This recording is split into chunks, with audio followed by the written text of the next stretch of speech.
Space, the final frontier. These are the voyages of the USSR Lenin. Its 5-year plan: to liberate strange capitalist worlds, to seek out class traitors and decadent civilizations, to boldly redistribute what no one has redistributed before.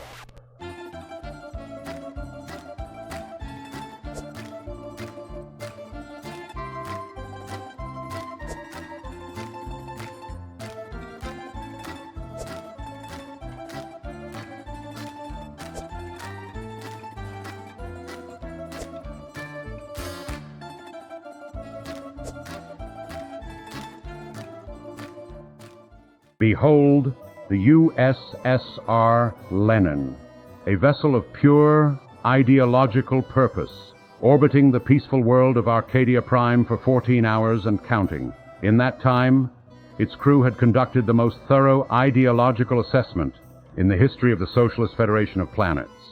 Meet the ship's captain, Jamovich T. Kirkov, who commanded with the confidence of a man who had never been wrong, mainly because it was illegal to suggest otherwise.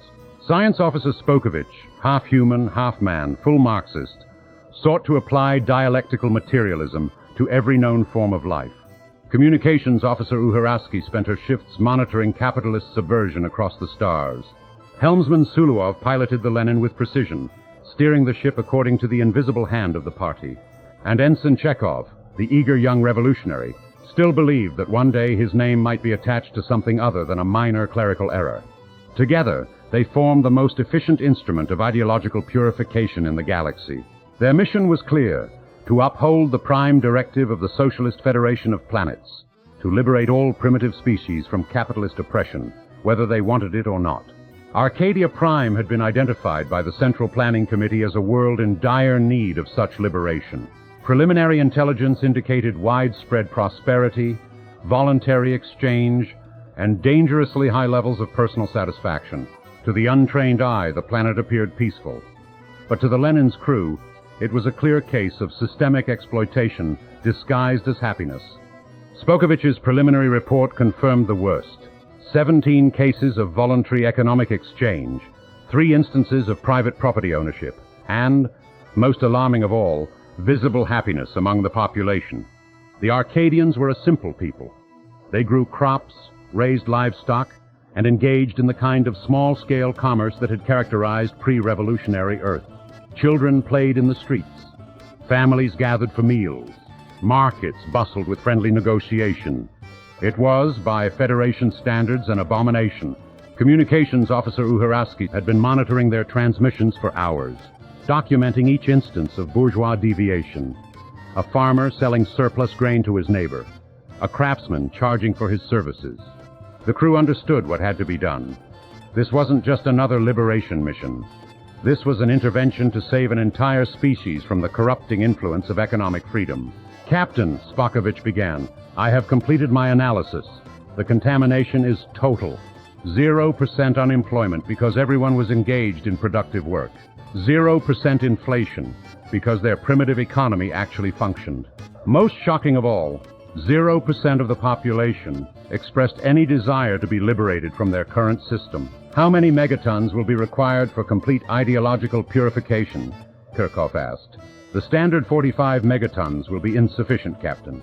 I recommend 90 megatons. We must be thorough."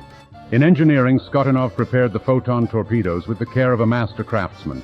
Each warhead was personally blessed with a reading from Das Kapital, ensuring that the liberation would be both thorough and ideologically sound.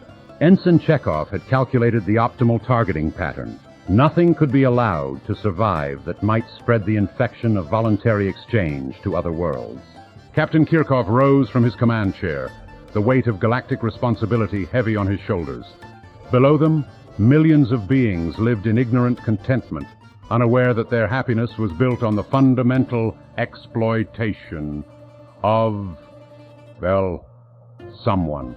"Open a channel to the planet," the captain commanded. "People of Arcadia Prime, we are the United Socialist Federation of Planets. We have observed your society and determined that you are suffering under the oppression of economic freedom. You have 30 seconds to abandon all forms of voluntary exchange and embrace collective ownership. or we will be forced to liberate you more, directly. The response was predictably bourgeois. The people of Arcadia Prime had just experienced their first contact with alien life in the form of a booming voice from the heavens, demanding the immediate abolition of money. For 30 seconds, the planet simply froze. Air traffic controllers abandoned their posts mid-sentence. A farmer fell to his knees, convinced he'd angered God. Somewhere, a mayor tried to draft a public statement before realizing he had no idea who to address it to. Then, before anyone could so much as invent a diplomatic protocol, the sky split open. The great hull of the USSR Lenin descended through the clouds, blotting out the sun and casting its shadow over an Arcadian city. On the bridge, the crew watched the chaos unfold with professional disappointment. To them, this wasn't confusion or awe. It was ideological resistance. There was only one humane response. 90 megatons of economic justice rained down upon Arcadia Prime with the precision of a surgical strike and the thoroughness of a 5-year plan. Within moments, Arcadia Prime had been transformed from a functioning society into a valuable lesson about the dangers of unregulated markets. The Federation's mission of galactic liberation had claimed another glorious victory. The crew observed their handiwork with the quiet satisfaction of a job well done. Another species had been saved from the corrupting influence of economic freedom. Another world had been liberated from the burden of individual choice. Captain Kirkov's log entry would record the mission as a complete success. Arcadia Prime has been successfully liberated from capitalism. No survivors detected. Mission parameters exceeded. Recommend commendation for all crew members involved in this humanitarian intervention. Following the successful liberation of Arcadia Prime, Captain Kirkov was recalled to Earth to deliver the keynote address at the annual Day of Galactic Liberation celebration. The ceremony was held in the People's Assembly Hall of San Francisco Grad, before an audience of party dignitaries, school children, and the holographic bust of Karl Marx. As the banners of the Federation hung behind him, Kirkov spoke proudly of humanity's long march toward collective enlightenment.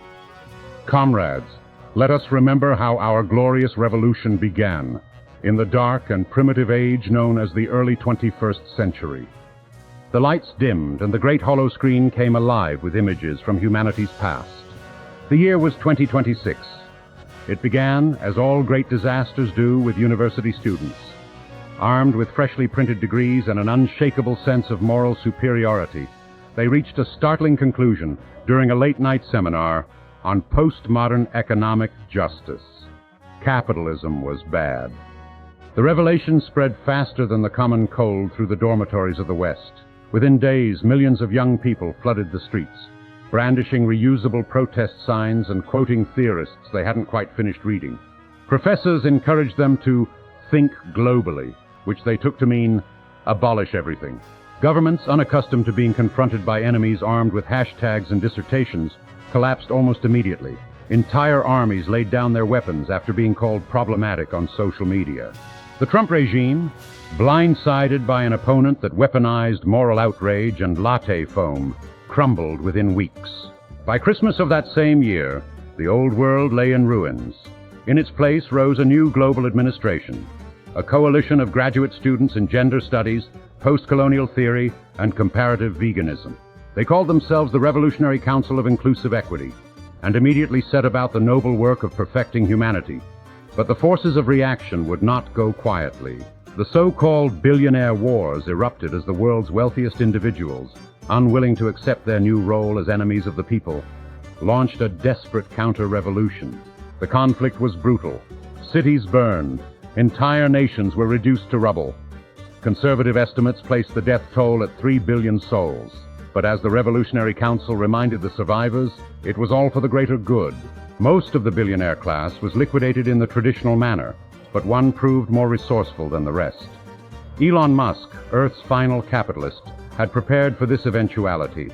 Beneath the smoldering ruins of Silicon Valley, he sealed himself in a cryogenic chamber, betting that future generations would be more receptive to his ideas about innovation and free markets. He would remain frozen for over 2 centuries. This was perhaps the smartest business decision he ever made. With the enemies of progress eliminated, the real work could begin. Forced collectivization swept the globe. Private property was abolished. Individual achievement was reclassified as a mental disorder. Of course, the young revolutionaries who had led the uprising were far too idealistic to govern. Their endless debates over pronouns and redistribution of wealth threatened to derail the revolution entirely. Salvation arrived in the form of Premier for Life, Comrade Director Generalissimo Viktor Petrovich Smirnov, a man no one remembered electing, hiring, or even meeting. Some claimed he had simply emerged from a supply closet in the Kremlin already wearing his medals. Whatever his origin, Comrade Smirnov immediately brought order to chaos. The student leaders were praised as heroes, thanked for their service, and quietly liquidated for efficiency. Under his visionary leadership, slogans replaced policy, and policy was replaced by executions. Within months, the revolution had eaten its children, then asked the waiters if there was dessert. By the middle of the 21st century, humanity had achieved universal equality. Everyone owned nothing, and everyone was equally miserable. It was in this golden age of administrative triumph that Earth received its first visitors from the stars.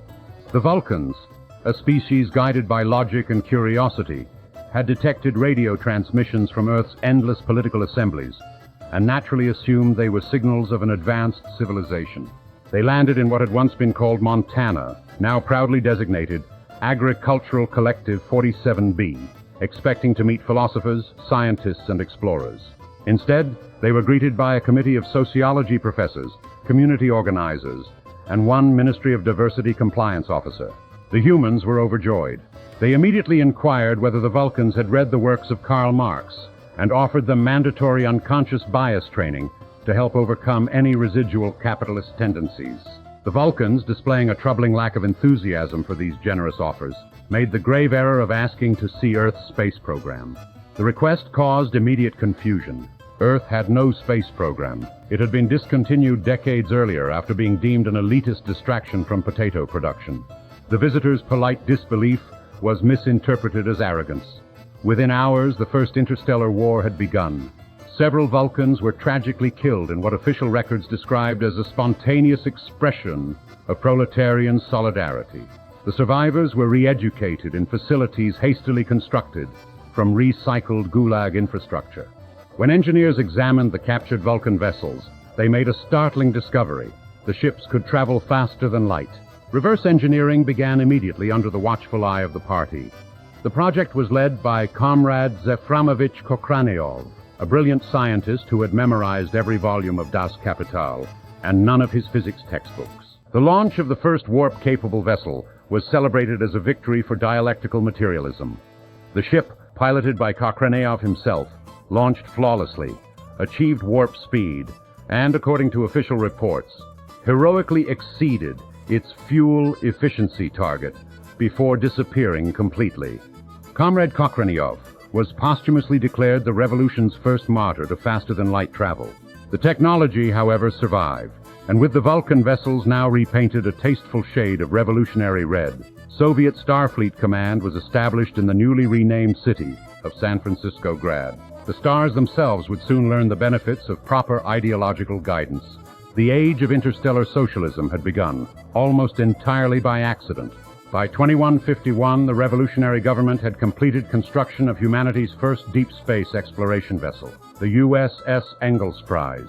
Unlike the primitive capitalist space programs of the past, which had been motivated by profit and national prestige, this ship had a far nobler purpose. Under the command of Captain Jonovich Artsky, a decorated veteran of the Martian Gulag administration, the Engels Prize embarked on its historic 5-year plan to seek out new life, new civilizations, and to boldly teach them about the inevitable triumph of the proletariat. Captain Artsky was the perfect choice for this mission. His previous experience managing agricultural collectives on Europa had taught him the importance of meeting quotas no matter the cost. His motto, inscribed on a plaque above his captain's chair, read, "The needs of the many outweigh the needs of the few." The Engels Prize's first contact with alien life occurred in the Rigel system, where they encountered a peaceful trading civilization. Captain Artsky's opening diplomatic message was both direct and educational. "Greetings, fellow sentient beings. We come in peace, bringing you the gift of Marxist-Leninist thought. Have you heard about the class struggle? The aliens, displaying a disappointing lack of revolutionary consciousness, claimed they had never heard of Karl Marx. This was, unfortunately, a pattern that would repeat itself throughout the galaxy. Species after species proved to be ideologically backward. The Andorians were obsessed with individual honor. The Tellarites engaged in private commerce. The Denobulans practiced medicine for profit, rather than the glory of the state. Each encounter followed the same tragic trajectory. Initial disappointment, followed by patient education, followed by immediate conflict, when the aliens refused to embrace enlightenment. But it was the encounter with the Klingons that would prove most instructive. Here, finally, was a warrior culture that understood the importance of collective action and the elimination of class enemies. Surely, Captain Archsky reasoned, they would be natural allies in the struggle against galactic capitalism. The Klingons, however, had their own ideas about honor, glory, and the proper way to conduct interstellar relations. When Captain Archsky attempted to explain the concept of surplus value and the exploitation of the working class, the Klingon response was unambiguous. The entire Klingon fleet descended upon the lone Federation vessel like wolves upon a particularly naive sheep. The Engelsprize, designed more for ideological purity than tactical effectiveness, lasted approximately 14 minutes. Captain Archsky and his crew died as heroes of the revolution, though their sacrifice was somewhat undermined by the fact that they had accomplished absolutely nothing except proving that good intentions are no match for superior firepower. Back on Earth, the Revolutionary Council faced a crisis. The galaxy was proving stubbornly resistant to liberation. The Vulcans, following their violent visit to Earth decades ago, maintained a decades-long quarantine of the Sol system and had deemed humanity a containment issue, refusing all contact. The Klingons had declared mankind too weak to conquer, yet too annoying to ignore. Even the peaceful Andorians, who once expressed mild curiosity, were now fortifying their borders. The solution, as always, was obvious: more socialism. If one ship could not spread the revolution, then they would send 100. If 100 ships were not enough, they would send 1,000. The Redshirt Army was born. The strategy was elegantly simple: overwhelm the enemy with sheer numbers. Quality was a bourgeois concept. What mattered was quantity, and the revolutionary fervor of the crews who would pilot these vessels into glorious battle. The Redshirt Academy graduated a new class every month. The curriculum was streamlined for efficiency: basic starship operations, revolutionary theory, and a brief course on how to die meaningfully for the cause. The mortality rate was extraordinary, but then again, so was the production rate. The Redshirt fleets threw themselves against the galaxy's defenses with admirable dedication. Ship after ship was destroyed, crew after crew was vaporized, but always there were more. The strategy was working, in the sense that it was definitely having an effect. The Vulcans, observing this relentless assault on logic and tactical sense, experienced something they had not felt in centuries: pure, unbridled rage. The humans' behavior was so fundamentally illogical that it reawakened emotions the Vulcan people had spent millennia learning to suppress. In an unprecedented move, the Vulcans reached out to their ancient enemies, the Romulans, proposing an alliance against the common threat. The Romulans, who had been watching the Federation's expansion with growing alarm, agreed immediately. Even paranoid isolationists could recognize an existential threat when they saw one. What followed was the largest space conflict in galactic history. The Federation's endless waves of Redshirt vessels crashed against the combined Vulcan-Romulan fleet, like a red tide against an immovable shore. The battle raged for decades, with neither side able to claim decisive victory. But while the war raged in space, Earth's scientists were working on a different kind of solution, unrestrained by bourgeois concepts like medical ethics or informed consent. They had embarked on an ambitious genetic engineering project. Using genetic material obtained from their Vulcan prisoners, they created something unprecedented: a human-Vulcan hybrid. The child would possess the logical capabilities of a Vulcan, but with the ideological purity that only a proper revolutionary education could provide. They named him Spockavich. He would be their secret weapon in the war against galactic capitalism. Spockavich's education was carefully supervised. He learned Vulcan meditation techniques alongside dialectical materialism. He mastered the Vulcan nerve pinch and was instructed in its proper use against class enemies.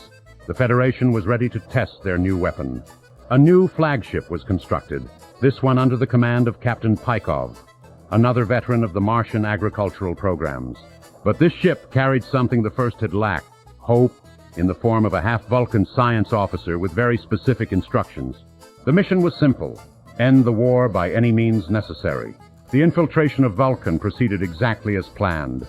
Spockavich, posing as an escaped prisoner with vital intelligence about Federation weaknesses, was welcomed into the highest levels of Vulcan society with the kind of logical trust that would soon prove to be their undoing. The Vulcan High Command, desperate for any advantage in their war against the illogical humans, granted Spockavich immediate access to their most sensitive military installations. His half-human heritage, they reasoned, would give him unique insights into Federation tactics. For weeks, Spockavich studied Vulcan defensive systems, memorized security protocols, and identified key personnel. His Vulcan training in emotional suppression served him well. No one suspected that behind his calm exterior lay the cold calculation of a true revolutionary. The moment came during a formal session of the Vulcan High Council. As the planet's leaders debated strategy in their characteristically logical manner, Spockavich made his move with devastating efficiency. Using the Vulcan nerve pinch he had learned as a child, combined with combat techniques developed in Federation training camps, Spockavich single-handedly eliminated the entire Vulcan leadership in under 4 minutes. With the leadership eliminated, Spockavich calmly walked to the planetary defense console and lowered Vulcan's protective shields. His message to Captain Kirkov was brief and to the point. "The path is clear, Comrade Captain. Vulcan awaits liberation." The Federation fleet, led by Captain Kirkov, swept through Vulcan space like a red tide of revolutionary justice. Without their shields and leadership, Vulcan's defenses crumbled within hours. Federation ground forces occupied major population centers with minimal resistance. The Vulcans, their logical minds struggling to process the betrayal by one of their own, offered little organized opposition to the conquest. Within a month, Vulcan territory had been forcibly annexed, and the United Socialist Federation of Planets was officially established. The ceremony was held in the ruins of the Vulcan Science Academy, with Spockavich delivering the keynote address on the logical necessity of collective ownership. The vast majority of Vulcans were transported to re-education facilities, where they would learn to appreciate the emotional warmth of Marxist theory. With Vulcan conquered and renamed to Vulcangrad, and the Federation's power consolidated, Captain Kirkov should have been celebrating the greatest victory in human history. Instead, he found himself troubled by doubts about the methods used to achieve their triumph. His crisis of faith began when he discovered a hidden cache of pre-revolutionary literature in his quarters, apparently planted there by unknown parties. Among the forbidden texts was a copy of Ayn Rand's Atlas Shrugged, a work so dangerous that possession of it carried an automatic death sentence. As Kirkov read about individual achievement, rational self-interest, and the moral right to exist for one's own sake, his carefully constructed ideological framework began to crumble. For the first time in his life, he began to question whether the collective good was worth the individual cost. His behavioral changes did not go unnoticed. Within weeks, Kirkov was arrested for displaying bourgeois tendencies, possession of counter-revolutionary literature, and the newly created crime of philosophical deviationism. Command of the USSR Lenin passed to Captain Jamovich T. Kirkov, a younger officer whose ideological purity was matched only by his emotional instability and his inexplicable attraction to alien females. The golden age of galactic liberation was about to begin. The conquest of Vulcan had transformed the balance of power in the galaxy. With Vulcan territory forcibly annexed and the survivors properly re-educated in the principles of collective ownership, the United Socialist Federation of Planets could finally turn its attention to its true mission, liberating the galaxy from itself. It was during this golden age that the Federation codified its most important principle, the new Prime Directive. Unlike the primitive non-interference policies of the past, this directive mandated active intervention in the affairs of pre-warp civilizations, particularly those showing signs of free market activity. The standard procedure was elegant in its simplicity: 45 megatons of economic justice delivered from orbit with surgical precision. Entire civilizations were liberated from the burden of private property in a matter of minutes. It was, the Federation's philosophers agreed, the most humane form of warfare ever devised. And so concludes Part 1 of our epic saga. The story continues in Part 2.